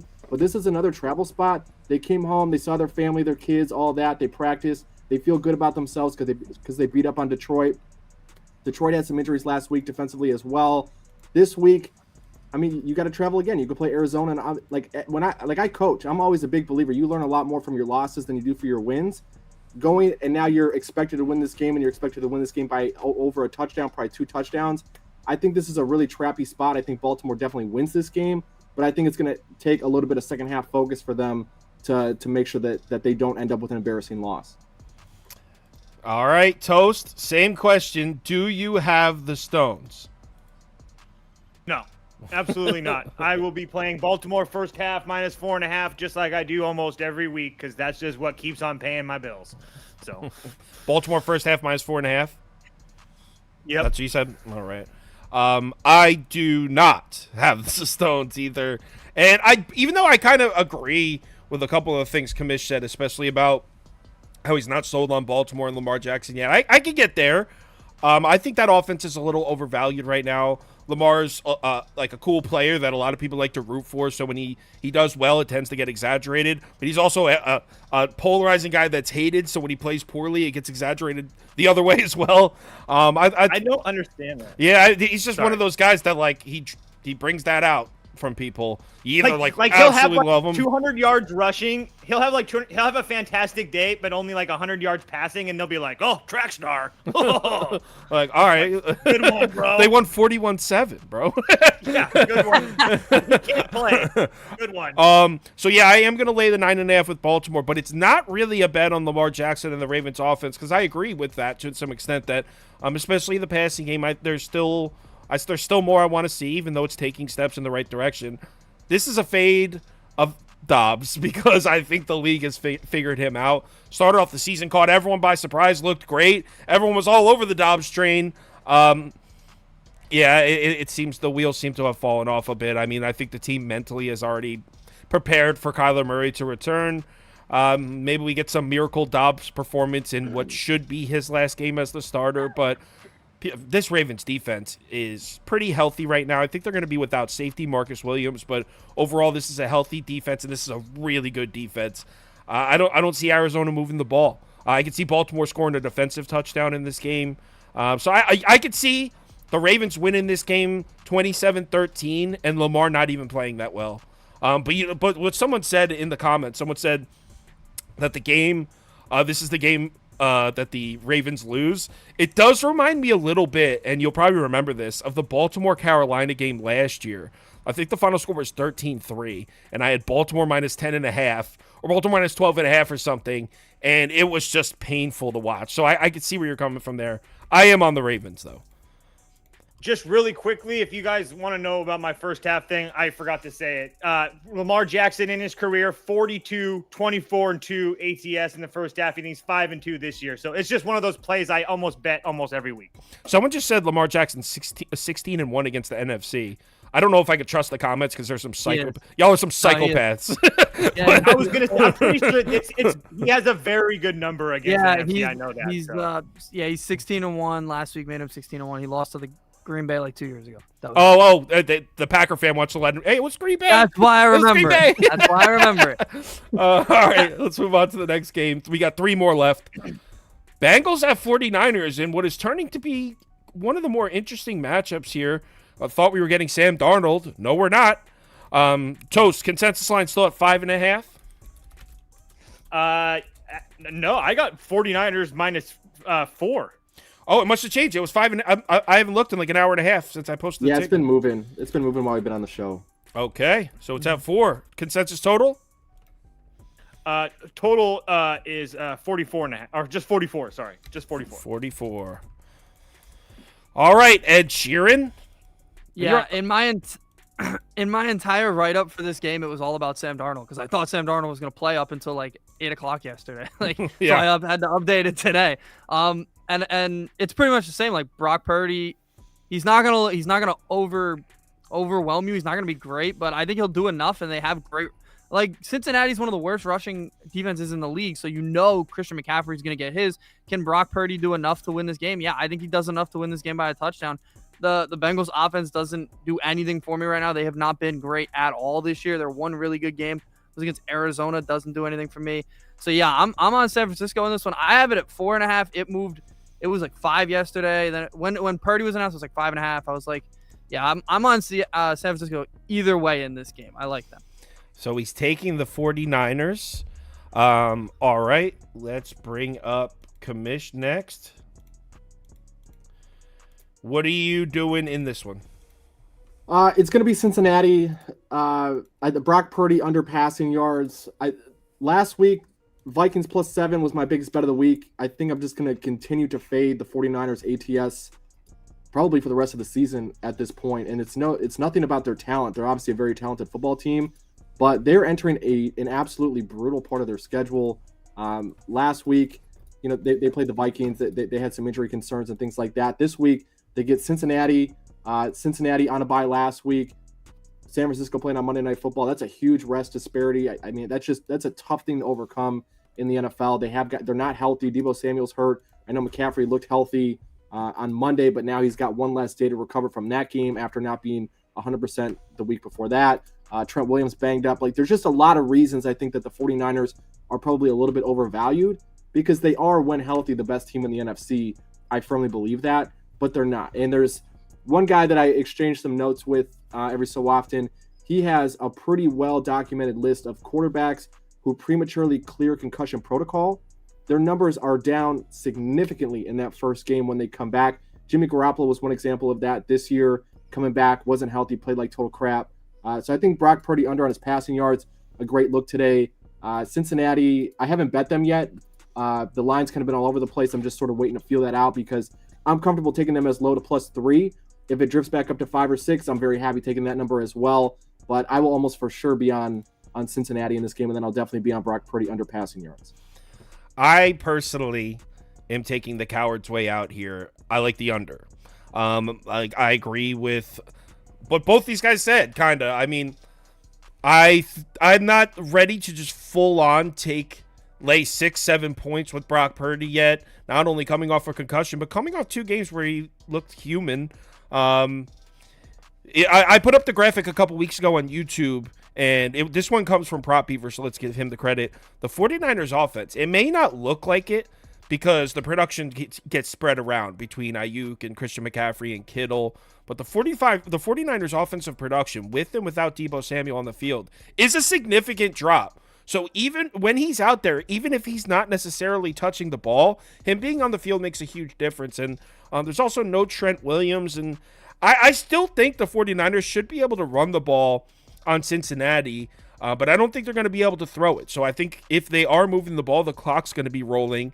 And then on the other side of the ball, with Joe Burrow, I mean, I officially have put the Bengals in the you have to prove it to me category, because they've looked good in one game against Arizona.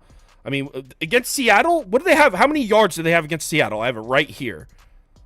Right here. 214 yards. The Bengals beat Seattle at home. They had 214 yards of offense in that game. 214 yards. So if you take out the Arizona game, Joe Burrow has been terrible this season. One of the worst quarterbacks in the NFL this season. Now, I don't expect him to be one of the worst quarterbacks in the NFL moving forward, but one good game against Arizona is not enough to make me put my trust in you on the road against what's arguably been one of the best pass defenses in the NFL. So I really just can't get there with either offense.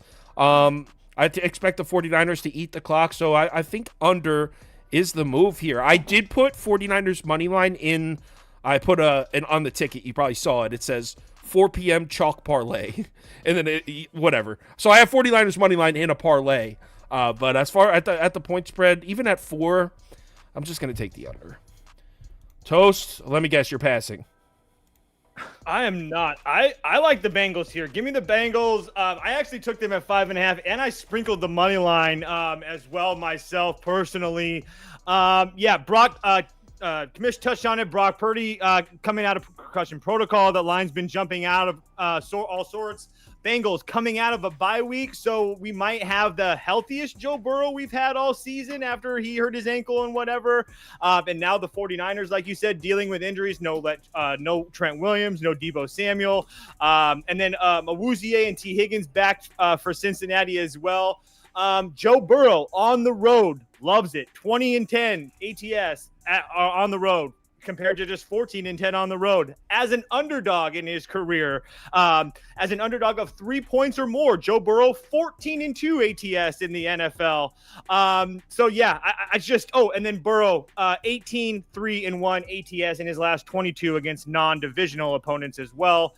I think the Bengals coming off of that bye week are going to be fresh. I think it's gonna be a little too much. I just think they're catching too many points, and at that money line at a big plus over 200 price, I had to take it.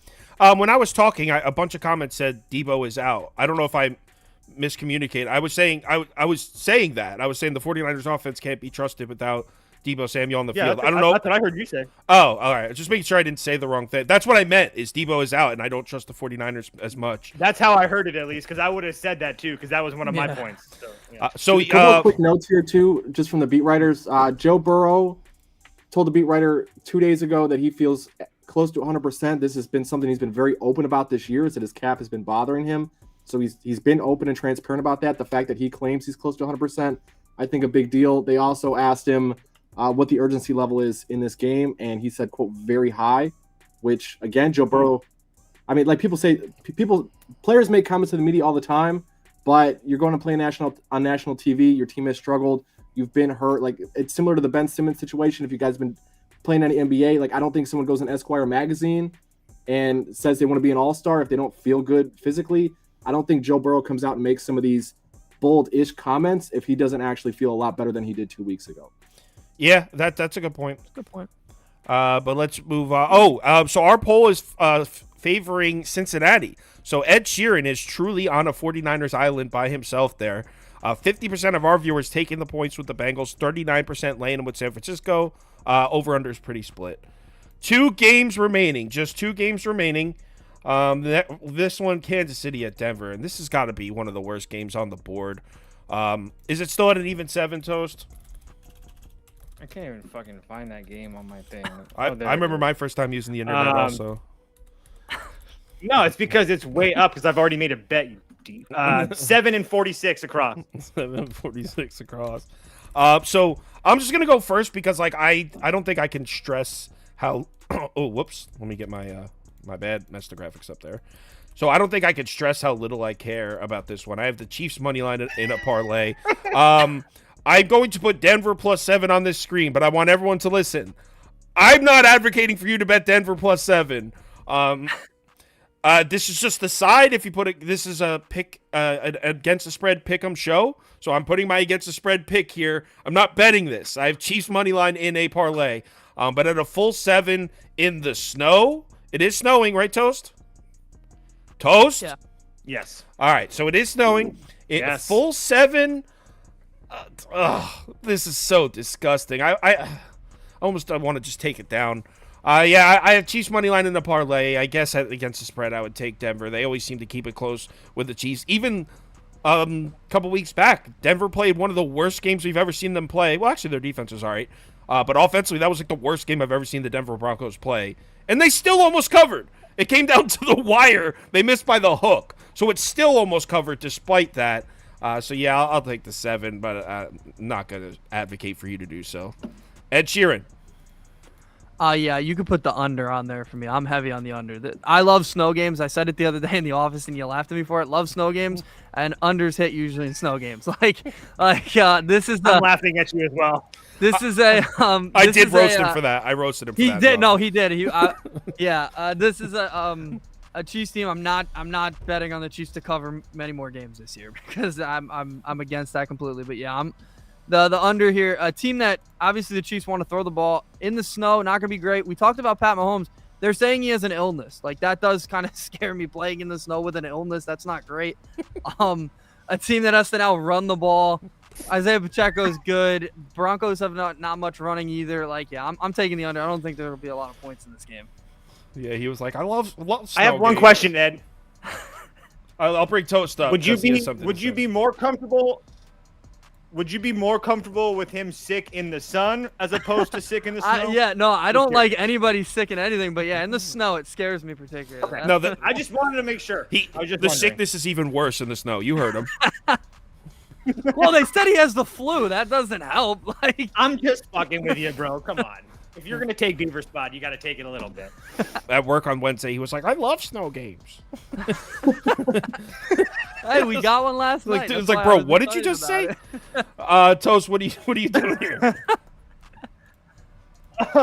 So, I already talked about how I like Seattle. So, I actually did Kansas City and Seattle moneyline parlay at -102 on Caesars. So, yeah, Kansas City. I don't think Denver has beat Kansas City since Peyton Manning was the quarterback or something like that. Something crazy. So, I think both those two teams win. So, I put them together at a nice, pretty much even money. All right, and Kamish. Saj, you got some nice medical experts on this show, man. I didn't anticipate Our that. comments is the comments here, very educated place. There's at least like 4 fights a week. Like, what are you guys fighting for? Like, weird. So a couple of things, like Schefter tweeted out a ridiculous tweet, I think it was yesterday, about the weather in this game.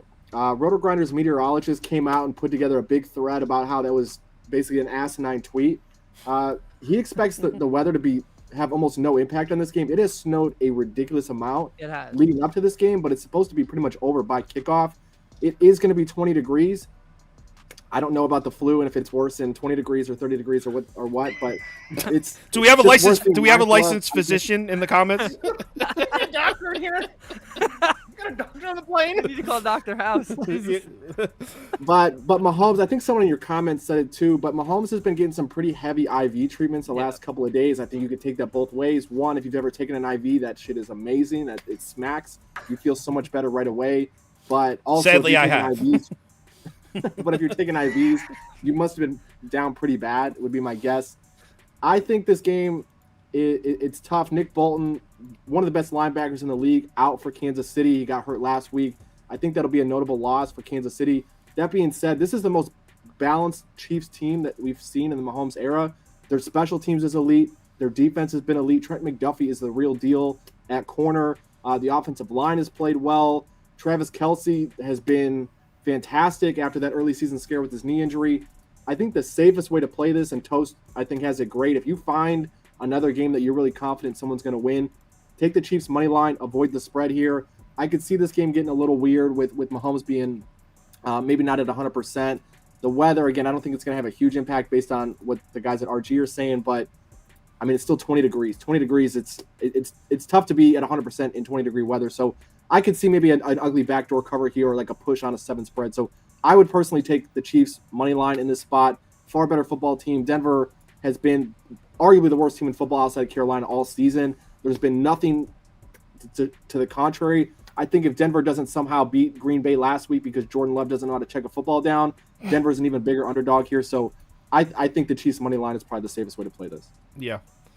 It looks like Mahomes. It looks like ESPN sent a thing out saying Mahomes was added to the injury list, but he's going to play. I think they have to after that Bijan stuff last week. I think that's probably just. Yeah, I think that's what part of it is. Yeah. I think people are reading into that a little bit. Yeah, Mahomes is going to play. Like the beat writers, it's nothing about him being questionable or anything. I think it's just he took an IV, and the NFL's like, look, he took an IV. Set your fantasy lineups responsibly. Consensus line in LA, Bears Chargers, Sunday Night Football. Last game, Toast. Bears Chargers. 8.5? 9.5 and 46. 9.5. 46. All right, Sunday Night Football. Andy, go. Yeah, I don't really have much rhyme or reason as to why I'm taking the Bears in this one, but I think it's just the Chargers. Just the Chargers overall as a team. They don't strike me as a team that's going to blow out. Even Chicago. Like, Chicago had a really good week last week. So, yeah, I like Chicago in this one. Bagent looked serviceable. Looked like he could actually play a little bit. Not obviously great, but, yeah, I think they'll be able to run in it. Actually, Deontay Foreman, I said something about him before the game last week. I said there was no way he was going to run for anything. He wound up running for like 85 yards, a couple touchdowns, I think. So, yeah, he impressed me. Yeah, I like Chicago to at least cover in this game. I still think Herbert's going to wind up winning them this game. He'll look a little better, but, yeah, there's no crack rhyme or reason here, but I like Chicago. All right. Kamish, Sunday Night Football, what are you doing? Again, I'll have a full write-up on this game in a little bit, so I haven't done a deep dive, but off the rip, I mean, Brandon Staley covering 9 points, that just seems ridiculous. I think Chicago, they beat up on Las Vegas last week. I know it's Las Vegas, but they're a team that's reasonably competent, and I say that cautiously. Like, don't bet your house on it, but the Chargers just find ways to lose games or to be in competitive games that they shouldn't be. And they played the Raiders early in the season, and they should have won that game by 2-3 touchdowns. Everything showed that they should have won that game by 2-3 touchdowns. They just could not do anything in the second half. And it's classic Brandon Staley. You cannot score out of halftime. They have the worst scripted drives out of the half in the NFL week in and week out. Justin Herbert not being 100%. Look at the coaching staff. They can't get anything out of these star free agents that they're signing on the defensive side of the ball. They send him back to New England. The guy's playing like an all-pro. I think there's real cultural issues in Los Angeles. There's a reason that every single year they're everybody's sexy pick, and then they're 2-4 after 6 weeks. So 9-point favorite. I don't know what the Chargers have done to deserve to be a 9-point favorite, and I look at that somewhat in relation to other games on the slate. Lions only 7.5 favorite against the Raiders. I don't know. I don't know why the Chargers are 9-point favorites. I think just right now blindly haven't done a big deep dive in the game, but I think it's got to be Chicago in this spot. Yep. And by the way, someone just asked, top row is percentage of bets, bottom row is percentage of money. That's what these charts mean. At the bottom gives you an idea. Like in this one, looks like the public is leaning towards the Chargers with the sharper bettors leaning towards the Bears. Now, these are to be taken with a grain of salt. It's just to give you an idea. You're not supposed to look at these charts and just make full-on decisions from them. It's just to give you an idea of how it's coming in. That's all. Someone was asking. I forgot my graphic. One sec. All right, so, yeah, Bears all the way here. Not only do I like what I saw from. Not only did I like what I see from Chicago last week, but the Chargers are just all over the place, and I think I'm comfortable officially declaring the Chargers a bad team this year. I mean, first the defense was looking like it was going to be one of the worst in the NFL for the first few weeks, and then the defense finally starts to show up a little bit. Not really specifically the pass rush. A little bit, but now it's gone again, I guess. But now Justin Herbert looks bad. And it's not like, Justin Herbert just, he had a couple. He looks bad. Accuracy isn't there. Decision-making isn't there. He looks uncomfortable in the pocket. Justin Herbert doesn't look right. And the Bears defense, this is crazy. I never thought I'd be saying this sentence this season. The Bears defense looks really undervalued right now. They don't just have an okay run defense anymore. This is a good run defense. On the season, the Bears are allowing just 3.4 yards per carry. 3.4 yards per carry. That's first in the NFL. We may be living in a time where the Bears have the best run defense in football. Now, that's a wild statement. I would never say that. But the Bears definitely do have a good run defense.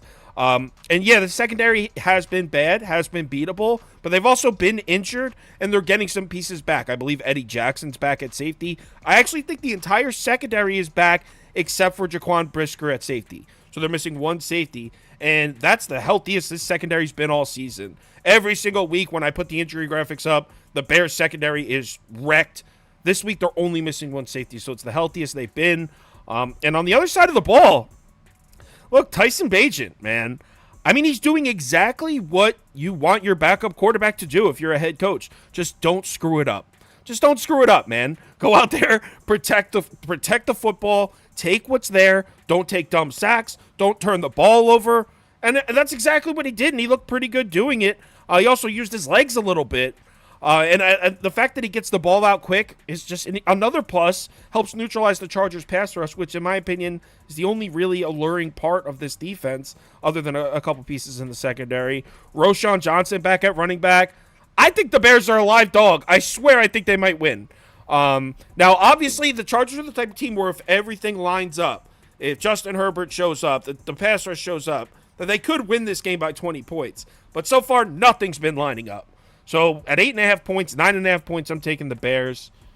Toast, let me guess, pass? No, I got a couple ones in this game. So first and foremost, okay, we'll just do the props really quick. Deontay Foreman over 45.5 rush yards. He's really been his last couple weeks, 15 for 65, 16 for 89. Not to mention the fact that that Johnson kid's using in the passing game, but Foreman's taking all the rushes. Chargers 25th in run defense.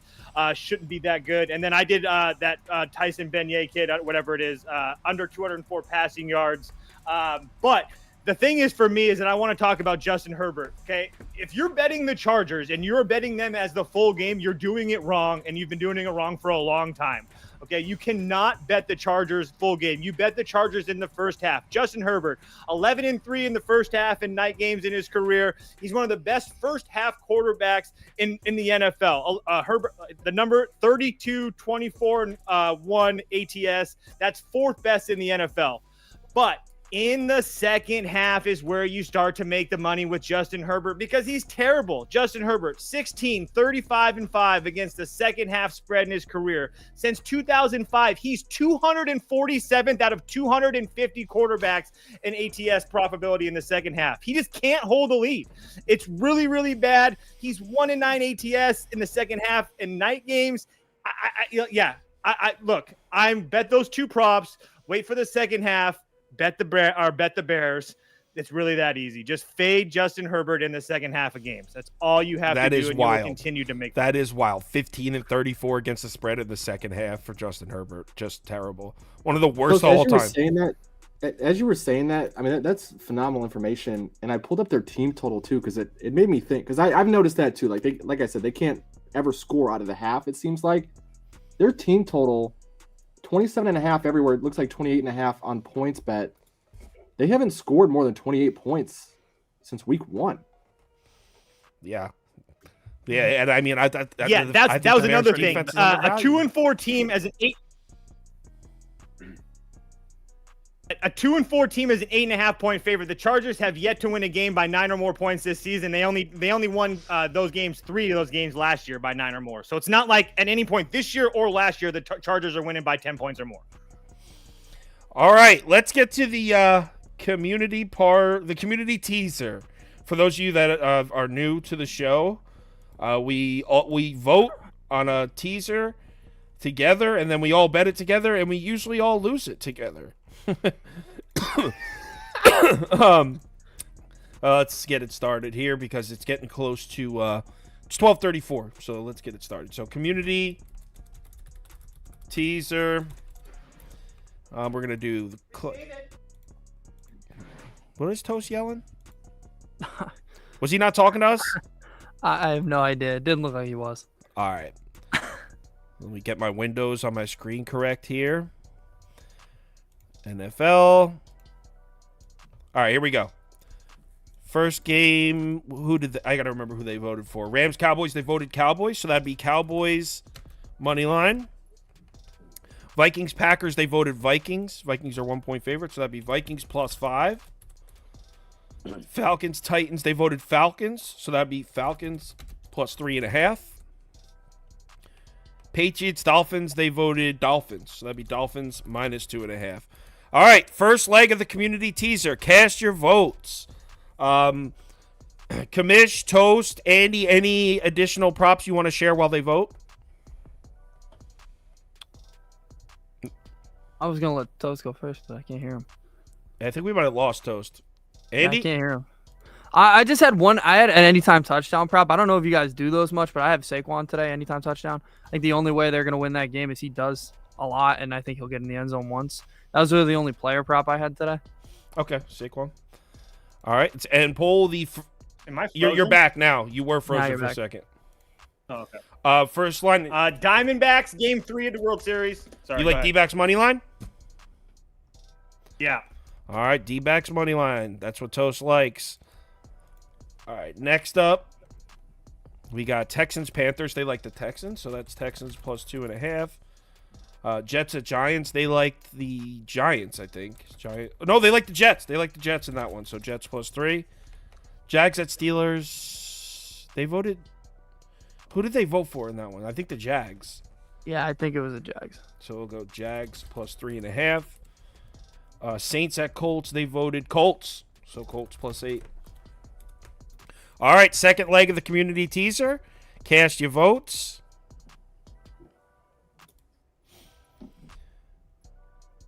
While we're waiting, I have a question. Tyler Algier, 32.5 rushing yards. You guys have thoughts on that after the Bijan stuff last week? Well, I think that I like the Titans' run defense a lot, especially at home. So I would say under. I also think Bijan's going to get overused because of what happened last week. Oh, I can see that, yeah. That's what my thoughts are. Is like that looks like a really low line for Tyler, but I'm with Sauce. I think the run defense is good, and I'm a little worried that he's going to force feed Bijan just to like I guess make amends for last week. But I'm also sitting here like Arthur Smith. Has Arthur Smith ever gave a shit of what anyone thought of him? No. Is he going to sit Bijan again or give him like 5 carries just to say F you? Yeah, simple answer. True. Arthur Smith does not care about what people think of him. So just because that feels like a low line based on his usage, even against a good run defense, it's not like 35 yards is an insane amount because it's not like Desmond Ridder is going to go throw for 350 today. No. No, but Young Wei Koo will have 2 field goals. That's for sure. Ravens -3.5. You think field goal prop guy Toast? Oh yeah, Ham. I got Blake Group going today. I got a couple guys. We've decided that this is not a. I'm a big field goal. We decided this is not a field goal prop show. Doesn't Prop Beaver love kicker props too? Yeah, exactly. Yeah. Precisely the reason. That's why. Yeah. You're not helping us, Jed. Dude, when he started giving out walk props on the MLB show, me and Toast were like, "Get out! Get out!" I couldn't. It was too good. Like, this is a lock. Over 2.5 walks. Dead serious. Dead serious. He had He had like a page of notes on a walk prop. Dude, I love when he does that. Look at So this he'll come out of pitch mix. nowhere with a prop that nobody's on, nobody even looked at, and he's like, "Guys, I found it. This is the holy grail of plays today. It'll be like a tier 3 pitcher against an offense that nobody cares about in like a random game on a 15-game slate." Yep. He had Daniel Gafford the other night. There's a lot of NBA fans don't even know who Daniel Gafford is. Honestly, Best 10th man and he in the has, league, guys. I swear to God, he's going to Yeah. get 6 points tonight. Yeah, over 4.5 rebound or whatever the hell it was. and his reactions to his props too. He called that Daniel Gafford prop a couple minutes into the game. He's like, "Yeah, no, he's not getting it." He tweets it out after the second quarter. No shot, he's getting this tonight. Yeah, he's a character. He did that Mitchell Robinson prop last night was dope though. He had like he called that like no one's business, over 8.5 and the ladder and all that stuff. So Texans plus 2.5 and Ravens minus 3.5. Those are the two second place finishers. So one more last leg of our teaser parlay, and then we'll close it up and get this day started. Cast your votes. Everybody feel free to send Kamish a congratulations. He loves the Arizona Diamondbacks. He's Oh my very God. happy they're in the World Series right now. So just send him a message. He would greatly appreciate that. The bane of my existence, Toast. They will be if they win the World Series. I thought they'll be about the you. first team since 1987 with a negative regular season run differential to win the World Series. Yeah, I think they're going to win. No field goal props. I Y'all like do losing too. money. I think they actually match up reasonably well with Texas. I think that go ahead, Sauce. No, I was just saying, the guy goes, no field goal props, you guys must like losing money. Like, dude, maybe they're just not that much fun to talk about. You ever consider that? That's true. I know that you saw. I know you saw Monty's numbers yesterday, Kamish. It's not looking good. And the last leg is, if it would ever load on YouTube.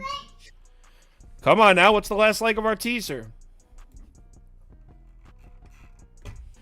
Wow, this is taking forever. What's YouTube doing, man? There we go. Chiefs -1.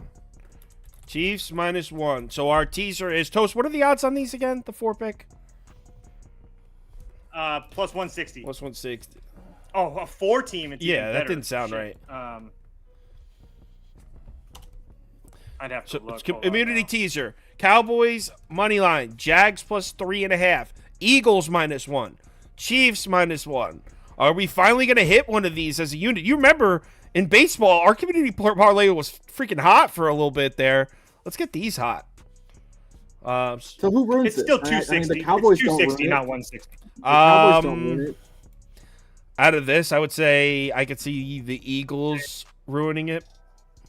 One of the division games. Yeah. But all right, it's after 12:40, so we went way too late today. Thanks everyone for watching as always. Enjoy your Sunday. Remember to bet responsibly. And I'll be back. I'll upload a video tomorrow morning for Monday Night Football, hopefully reporting all the winnings we had today. All right, have a good one. Later. Thanks for having me, Sauce.